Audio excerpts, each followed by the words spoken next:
Welcome to Fort Collins, Colorado, and welcome to the Volvo XC90. This is the T8 Recharge, the plug-in hybrid Volvo that is the top of the range XC90. It has 400 horsepower, seats 7 people, and this particular example costs $81,000. Now, a couple notes about this video. The video that is on me while driving is slightly out of focus. I'm really sorry, totally my mistake. I wish I could go back to reshoot it. It shouldn't impact your viewing of this video. Secondly, I've broken this video into chapters because there is so much to go into this car, such as the hybrid drivetrain, the interior space, the exterior, and we do some performance driving as well towards the end of the video. I've broken it up into chapters, so you can either watch the whole thing or jump to the section that interests you the most. This XC90, as with all modern Volvos, really is truly special, and we hope you learn a little bit about this car along the way and fall in love with it as much as we have during our week with this vehicle. Thanks so much for tuning into Out of Spec Reviews. We have plenty more cars coming for you as well. We hope you hit the subscribe button so you can join us for future reviews of exciting cars.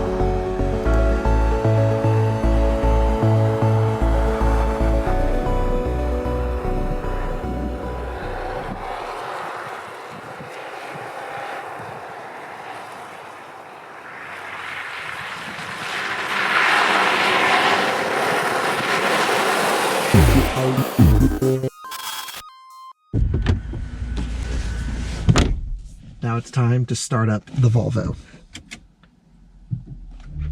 And the first thing you'll notice, no noise, just a little chime. And that's because this is the T8 Recharge XC90, the plug-in hybrid. We'll talk more about that, but first I have to show you the best part about this car, and that is the interior. Greeting you on the interior of the XC90 is beautiful accent lighting all throughout. You also have amber perforated Napa leather that feels so soft to the touch and smells so good. That beautiful crystal shifter changes the gears, and of course this particular one is the 7-seat configuration. As I already mentioned, you can spec 6-seat with captain's chairs. The level of detail in this car is beautiful. Take a look at the little Swedish flags right here on the side of the seats. I love all of the detail. But what I love even more is this Bowers & Wilkins banging sound system. This thing sounds incredible. And it's not just that the sound system gets really loud either. It's the quality, the entire way that it engulfs the cabin with music. The subwoofer feels like it's shaking the entire earth. It truly is sensational, this sound system. And I've been in cars with $6,000, $7,000, $8,000 systems. This Bowers & Wilkins system is a $3,000 option and just blows away anything in any car. I really mean it. It's really good. The front seats are amazingly comfortable. This one is the inscription trim Volvo, and it is has every option available, so it's going to be nice. I currently have my massage seat running. It makes little air chamber noises, so psh, psh, psh, as it's moving the air chambers around to give me a massage. It's heated and ventilated, of course. The front 2 seats, the second row has heated seats. The third row not heated, but there is second and third row climate, which I can control individually from the front screen here. You're going to take a tour with me into the back seat with a handheld video. So let's jump back in here. First of all, take a look at this leather. Same really nice perforated leather as the front seats. However, they are not cooled back here. They are just heated. Jumping in, I have the driver's seat exactly how I would normally sit, and you can see plenty of legroom.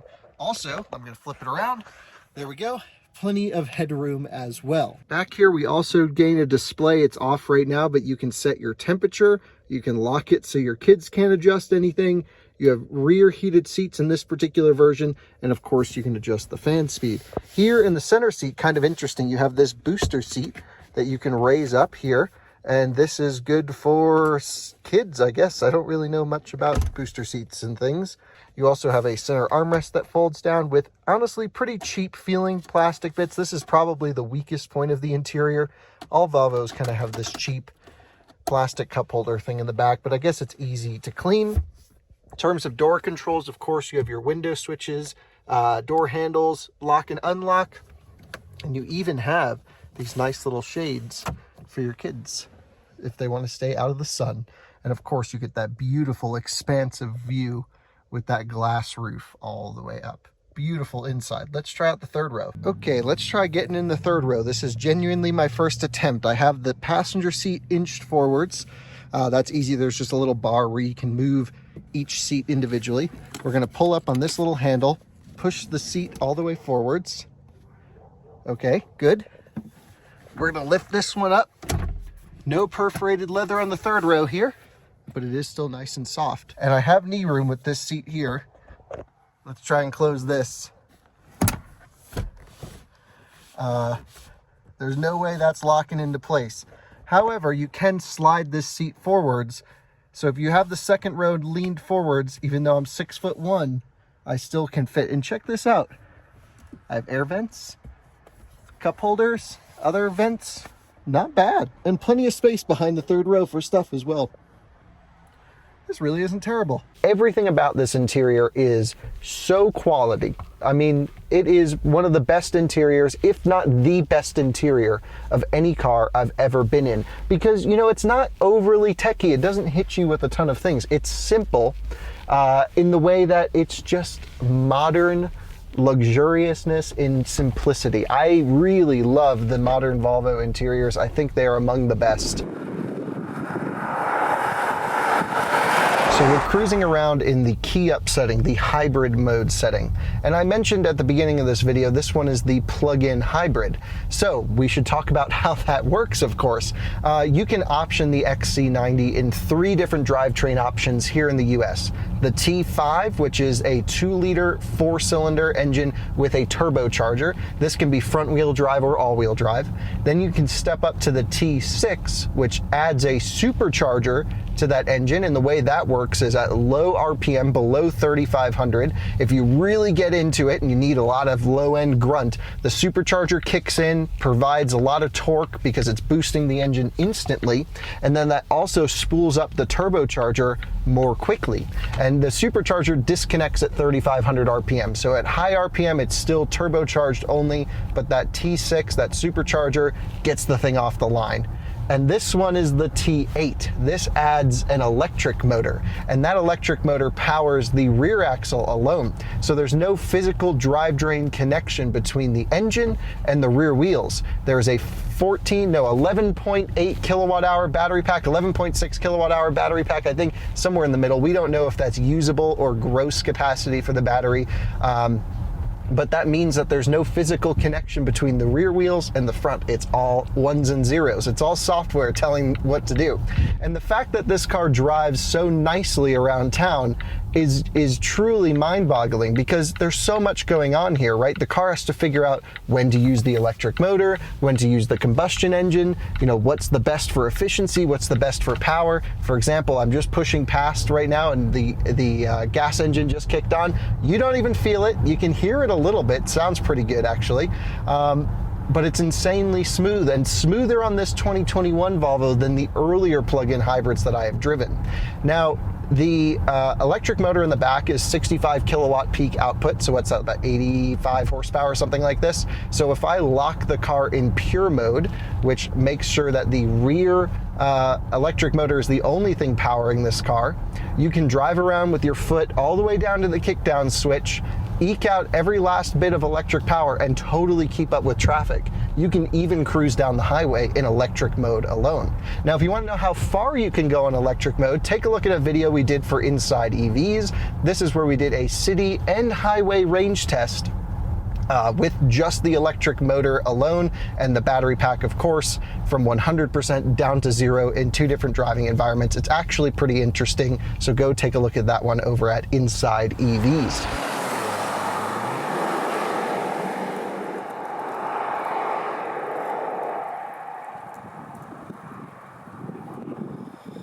We're gonna go into the canyons and see how the XC90 does when we drive it a little spiritedly. Now, I know this is a 7-passenger SUV mom car. Why are we going into the canyons to see how well it drives? It's a front-wheel drive base platform. It's a safety car. Well, we gotta see how it drives when you go fast. Some people wanna have fun. You gotta get your kids to school on time, right? We gotta make sure it handles well. Let's go up into the canyons and see how it does.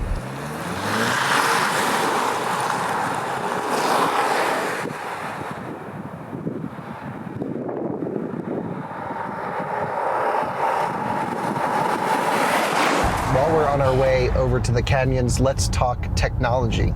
So you have what Volvo calls their Sensus system here in the middle, and this is all of your navigation, music, infotainment, and a ton of settings for your safety systems. Now, we all know Volvo is, insanely safe and all that stuff, but it is true how, in the sense of that this car has like every available active safety feature. For example, if you're trying to turn left at an intersection and a car is coming, it won't actually let you turn in front of them. Really interesting. And it also has evasive maneuver, so if you're not putting in enough steering input to avoid an obstacle, it'll actually crank the wheel to get you around something so you don't hit them. It's really insane, the level of technology here. Now, the car also has driver assistance, which we're going to put on now. So I've selected pilot assist. It's doing adaptive cruise control all the way to a stop for us right there. Historically, we all think of Volvo as a safety brand. Back in the day, that meant something called passive safety. If you were to hit something, you were going to be in a car with seatbelts very early on in a tank that can absorb a collision. Nowadays, this means, yes, also passive safety, but active safety, and these are driver assistance systems. Volvo has a suite of these, and they call it IntelliSafe Assist. This consists of runoff road mitigation, blind spot monitoring, rear cross traffic alert. If you're backing out of a parking space, it'll hit the brakes. If you're about to hit a pedestrian, cyclist, other vehicle, or even a large animal, it will brake. And then my favorite feature of all is called Pilot Assist. This is a suite of driver assistance features that consists of adaptive cruise control and really amazing lane centering. You match the maximum speed you want to go, the car will travel there until it reaches a car that's traveling slower than you, and then it will steer to keep you in the lane. All of the clips that you're looking at right now are the car steering itself. I'm not doing anything except monitoring the driving position.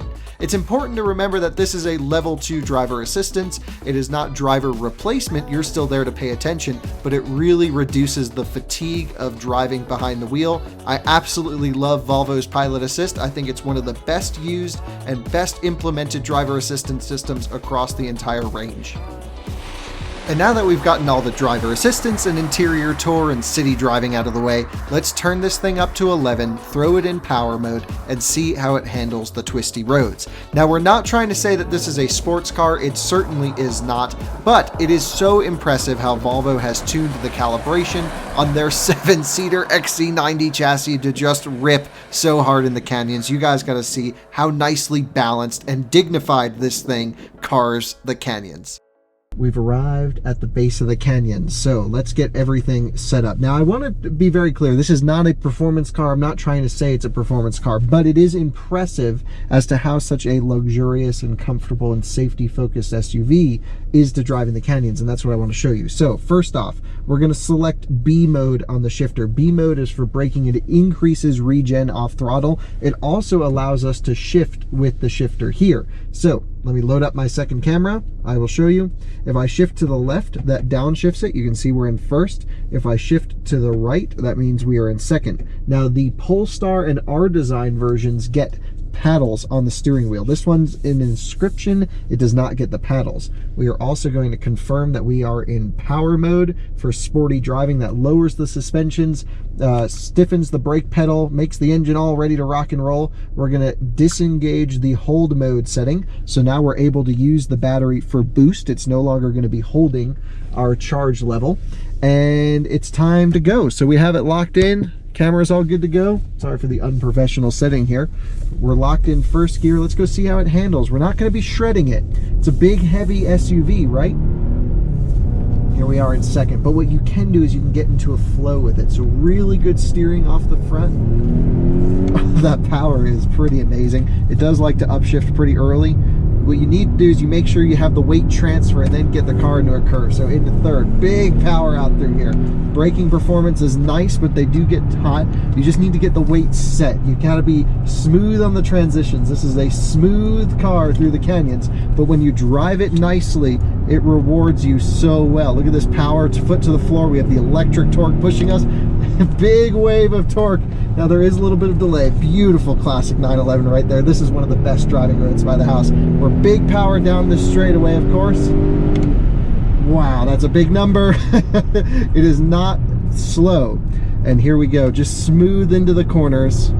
What a machine, and it sounds pretty good too. Now, if you go back and watch our V60 T8 Polestar review. This is a similar drivetrain. You'll notice how in that car, the seatbelt warning light kicked on every time we drove it aggressively, and I have not experienced that in this XC90, but I also haven't been driving this as hard as I was the V60 Polestar. That's a special car, but you know what? This still has that special flair to it, which is kind of nice. Coming in through a nice little tight hairpin section through here. I love this section through here. Let's drop it into second, see if we can use some of that power on the way out of this corner. So get it all set and big power. Here we go. Man, it moves, she rockets, and we're foot down to that 3,500, 4,000 RPM torque curve. Holy smokes, it rips! Really nice balance under braking. You can get slight rotation, but again, you don't want to be shredding this car as hard as possible. Oh, doggo, don't want to hit the doggo. That's a really cute dog.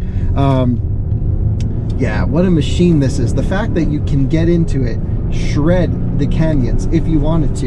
You know, this is something a Range Rover just can't do, and I say that as an ex-Range Rover owner. This delivers the ride quality, the interior comfort, the feeling of a Range Rover, the I'm better than you, poor person, move out of my way. But the outward appearance of the Volvo is, look at this nice, sensible person in their XC90. They don't know how much it costs, $81,000. They don't know like anything about it. The downside, I will say, over a Range Rover or a competitor is that 4-cylinder still isn't that, you know, a massive V8. But I think with the plug-in hybrid system, it delivers on the power. Look, power down. Definitely delivers on the power, no question. Does it deliver on the noise? I've struggled with this, and I've come to like the noise of the Volvo 4-cylinder engines, especially when you ring them out. They're fruity up top, little agricultural down low. It's not as nice as a Range Rover there, but I think everything else makes up for it, and just the outward appearance alone of not driving a Range Rover is worth it right here. It's got a better sound system. I love the Range Rover top spec system. It's really good. This is better, and I just prefer the Volvo. You know, one interesting thing is we are so spoiled, me and Timon, we get to review cars, right? So we get a new car every week that enters the driveway, and we really have to sometimes just pinch ourselves to be like, this is an insane job that we have. However, typically after the end of the week, we've done all of our tests we want to do with the car, we let them go, and we're on to the next one. Every time I have a Volvo to test, this is no exception, I never want to give them back. I always develop an emotional connection with the car. It's very weird because you would think this is not, it's not a performance-oriented vehicle, it's a 7-passenger SUV. Something intangible about Volvos just make you feel good. And I love that they are premium and not pretentious. That keeps coming up. That's my saying for these modern Volvos. And everything about this car, literally can't find anything wrong with it, really. I wouldn't even ask for anything different if I had a wish list. I would literally take it just like this. Sure, I'd always want more electric range.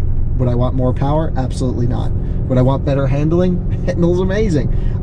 Now, out of the Volvo range, which would I purchase? This is the tough question. I want to get the V60 Polestar as a personal car, but it can't tow, or at least tow well. So that leaves me with the XC60 Polestar, but if you're getting an SUV, it's kind of not big enough. They're also 75 grand. And if you're spending that much, maybe you just get the super luxurious XC90 T8 spec just like this one. I don't know. I don't have an answer. That's the hardest question here, is which of the bunch do you want? And I think it's partly difficult because they're all kind of the same. You know, the 90 chassis and the 60 chassis cars are all on the same chassis. They have the same infotainment. I will say the 90 chassis cars sound better with the Bowers and Wilkins than the 60s. I don't know. There's just, it's hard to choose which one. But I will say it doesn't matter which one you choose. You're going to have one hell of a nice car in one of these things, and you'll never want to give it up. We're going to go back into B mode, drop the gears. We're going to activate ESC Sport mode this time. Let's just go for a nice little shred. Oh, that power is intoxicating. It just catches you by surprise because it's not instantaneous. You know, it's not a sharp throttle response. You floor it, like I said, it kicks on the rear electric motor, then the front boosts up, and then you get this wave, and the wave just never stops. It pulls and pulls. So is it instantaneous? No, but that wave is so addicting. You have to like figure out when you want to put your foot down. And I love the way this thing corners. Something about this car is special, guys. I am trying to remain as objective as possible, but I think my emotions are just making me fall in love with a Volvo. I don't want to give it back. It happens every time. I'm gonna have to buy one of these things at some point. What a machine.